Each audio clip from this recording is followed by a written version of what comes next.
Welcome to the Parenting High Needs Children YouTube channel. I'm Brandy and I am your host. Today we're talking about how children grow, child development, and the importance of understanding your child's needs as they grow. Child development means how children grow socially, emotionally, physically, mentally, and behaviorally throughout childhood and adolescence. Most growth and development occurs in the first 5 years of life. This is why the developmental milestones are so closely monitored within those years. I know this could be a hot button topic, but this is really something that is very important to know and understand as our children grow. This isn't something that is meant to be used as a comparison against our other children, other people's children, or anyone for that matter. It's really there to determine whether our children are growing appropriately and developing at the rate that they should be. And this is supposed to help us see if our children need extra support. This isn't something that we should be using to compare who did what first or when someone's child did this activity or that activity, or, a child didn't do this one or did do that one. Some of these milestones can be bypassed by certain kids, and some kids who do them more quickly are not necessarily advanced, which is another common misconception, but it should be used and understood that the purpose of the developmental milestone is to understand where the child should be by a certain time frame. And if they haven't reached that milestone by that time frame, they may need extra support to get there. And there are a lot of causes that can prevent a child from reaching that milestone. And are we looking for those causes? Are we aware of the cause? Is there actually a cause? To that point, this does tend to raise issue with some parents, and this is when we need to be aware, because some children's speech delays would go unnoticed if we didn't have developmental milestones. Some children's inability to crawl or walk would go unnoticed if we didn't have developmental milestones. And some people believe that we're just doing a comparison, and we really aren't. We know the points in which children should be doing these activities, and when they aren't, we know we need to look into further things.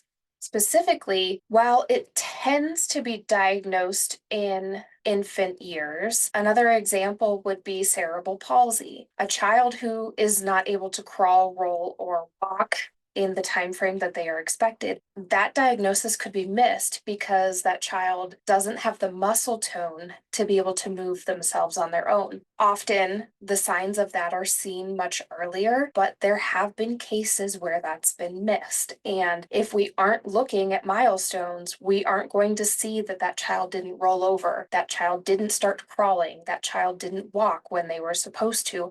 And that particular diagnosis could be prolonged and missed.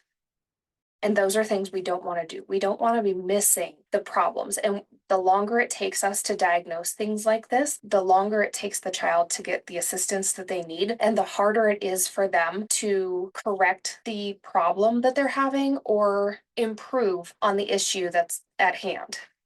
So let's clear this up. The goal of milestones is not to compare siblings to other siblings. It's to take note of where they are as they grow or what they may need help with. It's about recognizing if your child might need a little extra help, because every child is unique.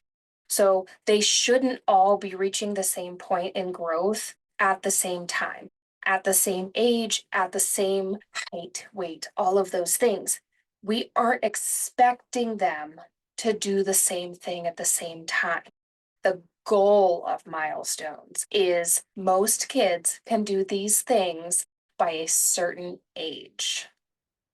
Developmental milestones are like guideposts. They let us know when a child should be doing things and give us a general idea of what to expect and when.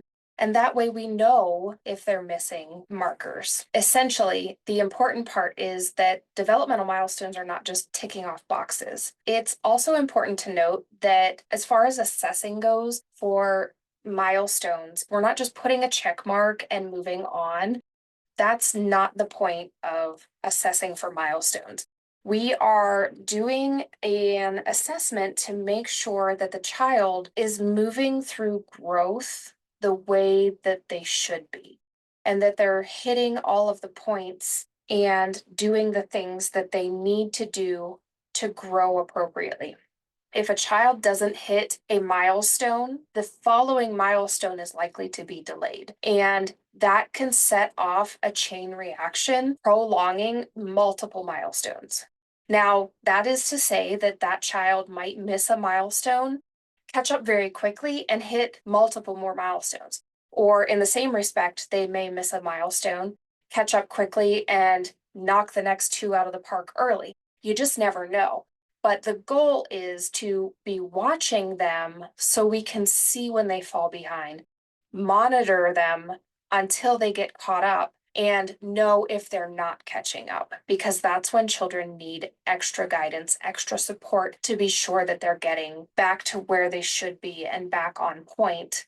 And some children can't do that on their own. Some children, like a speech delay, can't compensate for that on their own. They need extra support. They need speech therapy. They may need occupational therapy. They may need more help reaching their speech potential than to just wait and see if they can do it on their own.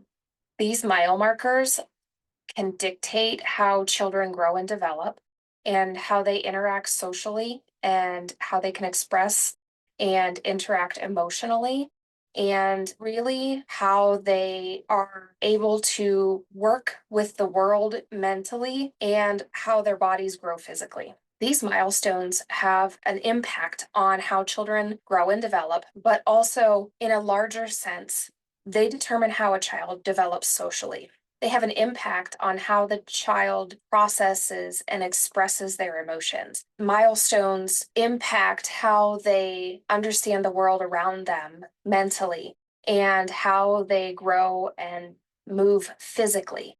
This isn't just something that we want to get through and have to, do as a course of action as we're moving along in their health care. This is something that really is essential to their overall development and health.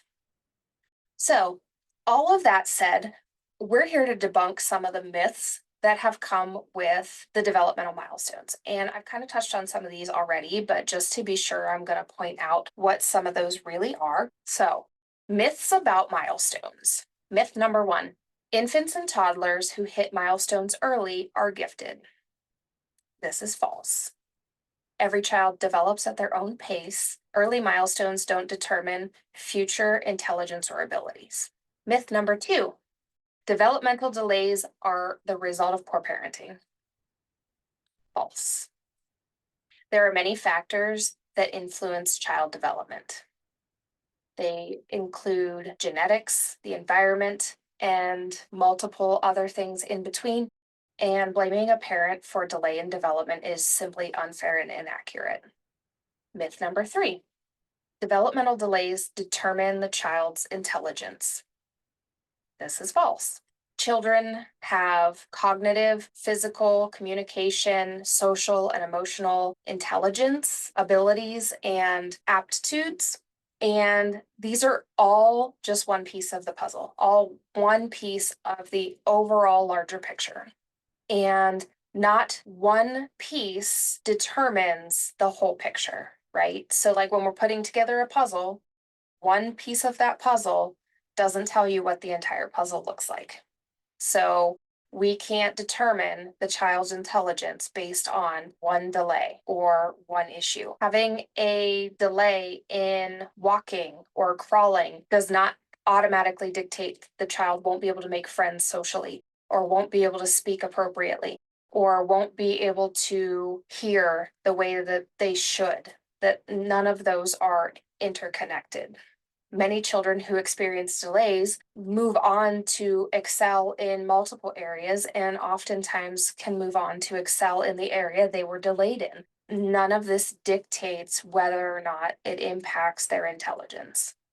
Myth number four: developmental delays are rare. This is false. Developmental delays occur in 1 out of 6 children, according to the CDC. And that's a significant number. And that's one of the reasons that monitoring the developmental milestones is really so important. We need to be aware of what we're not missing. We don't want to be missing these milestones and any potential delays when they could occur in, honestly, 1 out of every household or 1 out of every 3 households. Some families have 6 children. They could very well have a developmental delay in that house. Or, if an average family has 2 to 4 children, there could very well be a delay in 1 to 3 houses. It's not an uncommon thing. Myth number 5. Only sick infants and toddlers have delays. Guess what? It's false. That one couldn't be further from the truth. Developmental delays happen in any child at any time for any reason. They can be related to health problems or other reasons, but having a health problem as an infant or toddler does not automatically mean there will be a delay. And not having one also doesn't mean there won't be a delay. There is no particular sign that there's going to guarantee a delay. Now, saying that, there are illnesses, health problems, diseases that children have that include delays, but that's always not guaranteed, as much as being ill wouldn't guarantee a delay either. Myth number 6. Delays are permanent. No, false.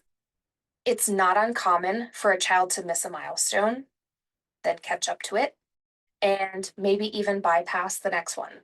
It's very common for them to bounce back. And generally, they can bounce back with little support and maybe even a little extra support. So having them get what they need isn't a bad thing. And a lot of times, some of them only need a little extra boost to get to where they need to be. With the right support and interventions, they can often overcome delays quite quickly. So now that we've covered the myths of developmental delays, we're going to just cover the monitoring of developmental delays and how important that is, which we've probably already touched on as well. But as your child's advocate, it's important for you as the parent to be familiar with milestones. You don't have to know them inside and out. You just need to be aware of them and understand what's going on. You spend the most time with them.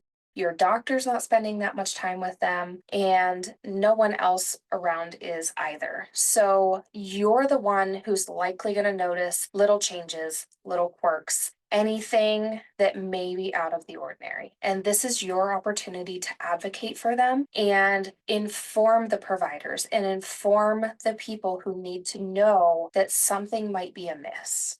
You know your child best. Parents know their children best, regardless of what anyone says or how anyone makes you feel. That is a fact. No one knows your child better than you. It's important to know what your child can do and what they can't do. It's necessary to pay attention to their behaviors and their interactions with other children, other adults, other people in general, and how they progress, because this will be your first line of defense. When you notice that they aren't responsive to other children, or they aren't responsive to other adults, or maybe they aren't responsive to adults at all, or maybe they are offended by lights or sounds and well past the time frame that this is normal for infants, or well into toddlerhood when that's not a typical reaction. You need to express your concerns to your healthcare provider and do so in a manner that they understand your need and your concerns, as well as a way that gets you seen and heard. And if you ever have questions about that, that's one of the things that we need to discuss, because having your healthcare provider's attention is essential to your child's development and well-being. Healthcare providers are also monitoring your child's milestones and development. And this begins with screenings at your well baby and well child checkups, and those continue throughout adolescence You will have multiple infant screenings, and then they become yearly screenings for preschool after toddlers, and then they are to be yearly until age, actually, they're supposed to be yearly for the rest of your life. And this is to be sure that you're monitoring for any possible signs of delay that can develop later, as well as general illness and other issues. These screenings begin early and are intended to catch problems early on so they can be addressed early. The sooner they're caught, the sooner they're addressed, the better off your child is. Early childhood teachers and childcare providers are also monitoring your children. Similar to well visits, teachers and care providers are trained to monitor and be aware of delays in developmental milestones. They are instructed to make you aware, as well as in some cases, make your providers aware, so that everyone knows that someone has noted that your child may have an issue in one area or more. So, just to wrap things up, we discussed some of the myths about developmental milestones and why those aren't real and why they're important and why those myths need to go. We know that developmental milestones can be a touchy subject, but we also realize that they are necessary for keeping our children well, and they are important for making sure that our children are growing and developing at the rate that's appropriate for them, and that it's not comparison. We are not comparing our children to other children. We are not comparing them to siblings.